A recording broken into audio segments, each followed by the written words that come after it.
But it's super confusing how some people are reacting to what I did. Not over the top, but still think I was out of line. It happened a while back, by the way. My brother 14 passed away 3 months ago. He had leukemia, getting treatment for it for years. It still hurts, but I'm still not in a good place, so that's why I don't know if my reaction to my dad was really that bad. I feel like that's not even close to what he deserves. He basically deserted us when my brother was 8 and I was 15. It hurt my brother a lot, but my dad made promises to come pick us up or visit. None of that actually happened. Then it got to where there was only a phone call maybe once every few months. A year after he left, he didn't even want custody of us when my mom passed, so he ended up with my mom's parents. For all that crap, I was already done with him. But when my brother got sick, he wanted my dad around, so we communicated. My dad only came to see him once. In the 2 years my brother was sick, my dad only came to see him once. Not even when we knew we had to say goodbye and my brother was asking for my dad. He didn't want to go, because it would be too hard. I agree, but tough luck. It hurt me seeing my brother like that too. Then he wasn't at the funeral either. Reason why they think I'm the a-hole. My dad posted about my brother on his Facebook. It was a picture of my brother that caught me off guard when I was scrolling. And my dad was saying he misses him and couldn't even attend his own son's funeral because supposedly he wasn't told. It made me so mad I left a long comment on his post. Not calling him any stuff, but saying that nobody stopped him from going to his own kid's funeral, and pointed that he knew about it because he left me on read when I sent him the info. No one stopped him from going to see my brother when he was dying asking where he is because we all told him. And also that nobody stopped him from being a freaking dad when he walked out on his kids. It was kinda cathartic, not gonna lie, but everything I said was the truth. It just made me angry the way he was talking like he wasn't given a chance to say goodbye.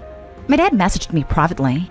Mad because I'm talking crap to him when he only wanted somewhere to vent, and he don't need to be told he's a horrible dad. My grandma agrees with him and that I should apologize because my dad is a parent grieving the loss of his kid. My grandpa at least is on my side, but I've gotten comments from that post that I should be ashamed of myself. That my dad wasn't a good dad but he feels guilty for that, so I shouldn't add more to it. Again, I don't know why it's so wrong to say that. Am I the a-hole? Now for the top comments. Not the a-hole. Your dad used your brother for attention on social media and tried to play the victim role of a father that isn't even told when his child dies, which he was from what I could read. Just for some clicks and some comments, your father used your brother that he almost was completely no contact with. Your brother might be worth nothing more than a few clicks to your father. Not the a-hole. I'm so sorry for your losses. Your dad should not have the privilege of calling himself a parent when he did not put in any of the work. I'm gonna say not the a-hole, but I'm all about calling out people's BS on social media. I hate fakers and liars. And your dad is lying and trying to get sympathy where he deserves none. He sounds narcissistic and selfish, and I'd consider going no contact. Shouldn't it be that hard, considering he's basically been no contact by choice this whole time? We haven't been in contact anyways. Only reason we talked was because my brother was sick. Your dad used your brother for clout. He wants sympathy and attention. There's nothing wrong with what you did. For Pete's sake, he couldn't even grant your brother a last wish of saying goodbye. He left you both long ago. It's best to honestly cut him out of your life now. You don't need such a selfish person in your life. I'm so goddamn sorry for the loss of your little brother. I hope you seek therapy or ways to help you grieve. Take all the time you need. Heck, take a day and go get your brother's favorite ice cream. Make yourself a scrapbook. Your brother loved you, and he was so lucky to have you by his side always. Not the a-hole. Funny you mentioned favorite ice cream. He actually loved frozen yogurt. Went to a place we used to go all the time, but it made me sick, so didn't even get to stay. I don't know. I can't eat stuff we both liked. My grandma says that's part of the process. Next story is titled, Am I the a-hole for not wanting to interact with my biological father but still expecting him to pay child support? I, 18 female, was raised by a single mom. My parents divorced when I was just 2 months old and my mom got full custody of me, so I never met my father. All I've ever really known about him is his name and the amount of child support money transferred into my bank account each month. Now, in my country, a non-custodial parent is obligated to pay child support up until their child turns 18. But this can be extended for a few more years on the condition that said child decides to pursue a higher education and go to university. So as you can already guess, as soon as I turned 18, my father stopped paying child support. But when I graduated high school and got accepted into a university, I decided to use this extended child support law to my advantage and took him to court. Me and my mom weren't doing all that well financially and thought the extra money would definitely come in handy. The case took quite a few months to get resolved, and the courtroom was the first and last place where I saw my father in person. His reasoning for not wanting to continue paying child support after I turned 18 was that I didn't want to have any sort of relationship with him, so he didn't want to send money to a complete stranger each month anymore. He told the judge he'd agreed to continue paying child support on the condition that I agreed to get to know him and talk to him on a regular basis, but I declined. I mean, even if biologically he's my father, this man is nothing more than a stranger to me. I have no real interest in getting to know him, and I never did. Wanting to have a relationship with him would be like wanting to have a relationship with a sperm donor who conceived you. I ended up winning the case, because the law is very clear on the fact that he has to pay child support for as long as I'm in university, regardless of whether I want to actually interact with him or not. Now he has to pay child support every month up until I graduate from university. We ended up getting in a huge argument as soon as the last court hearing was over, and he was really upset because I didn't even want to talk to him for a while and give him a chance, but still wanted to prey on his money. So from a legal point of view, I'm in the right. But am I in the right from a moral point of view too? Am I an a-hole? I should also add that my father never made any attempts to pursue a relationship with me while I was growing up, and neither did I.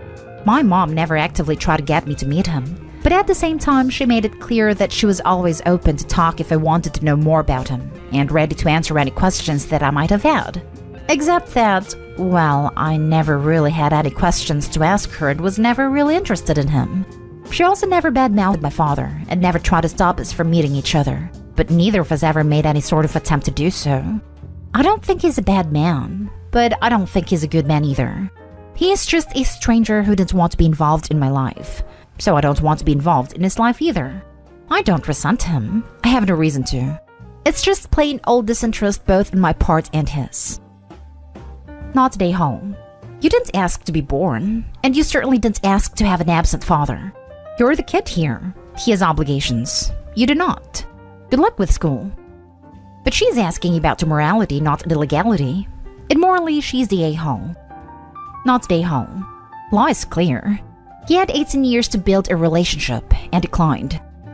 I am sure he could have tried to build a relationship over those 18 years. Applied for visitation. Opie, have you investigated to see if he tried to see you but was blocked by your mother?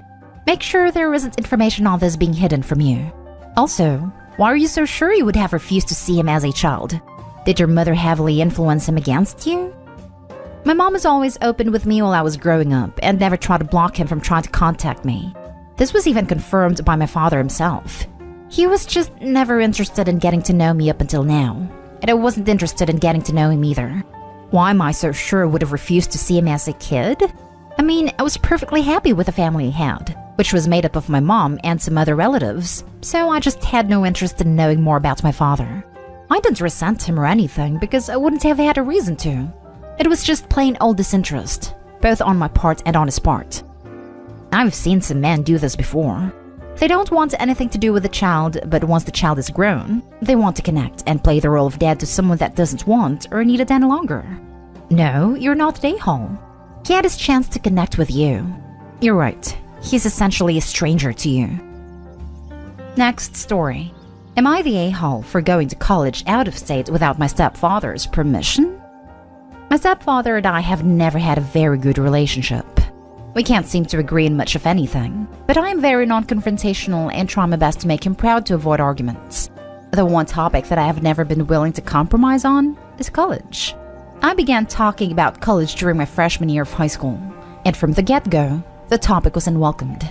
It angered him that I wanted to talk about college, and the excuses never stopped. I don't have enough confidence in you yet, you're not ready yet, you're in too much of a rush to leave me, etc. I felt unsupported, and because of that, I decided that I wouldn't bring up college anymore. Fast forward to 2020 to 2021, I've graduated salutatorian of my class, got accepted into 13 out of 14 schools applied to, and won 12 scholarships on top of a full ride. Throughout the entirety of my senior year, Talking about college was such a hassle, as I always felt unsupported in my academic endeavors. So I made a decision to attend college on my own. I picked a school out of state that offered me a full-ride scholarship, and I broke the news to my stepfather. At this time, my mom already knew, as she was the one who helped me narrow down schools and make the decision.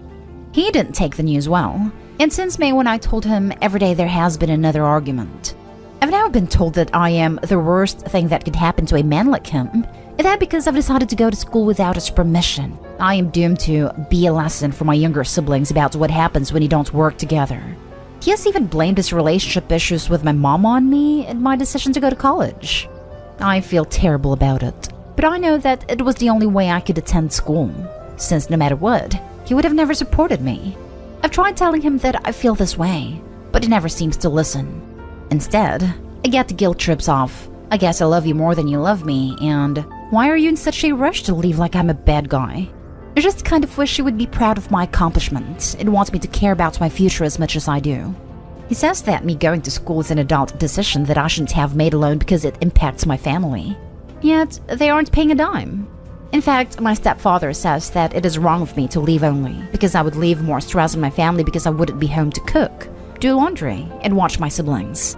Am I the a-hole for deciding to go to school out of state without his permission? I love my family dearly, and it hurts to go so far away from them. But I was given an opportunity that doesn't come often. Now for the comments. I'd call your stepfather a prick, but that would imply he has a use and is capable of providing pleasure. You are not the a-hole here. Go build a life. And when your mother wises up and ditches this waste of proteins, be supportive. May or may not be a prick, but he is most certainly a narcissist. You don't hope you're getting out. Not the a-hole. You're an adult. You don't need anyone's permission. Also, what the hell is with this constant woe is me diatribes? I'm a dad, and I have zero understanding of his arguments. How is this having a single impact on him as a person? As a parent, I could understand missing your kids, them being so far away and being worried. But what he said? No clue. He is deranged. Not the a-hole. Your stepfather, however, is a massive a-hole.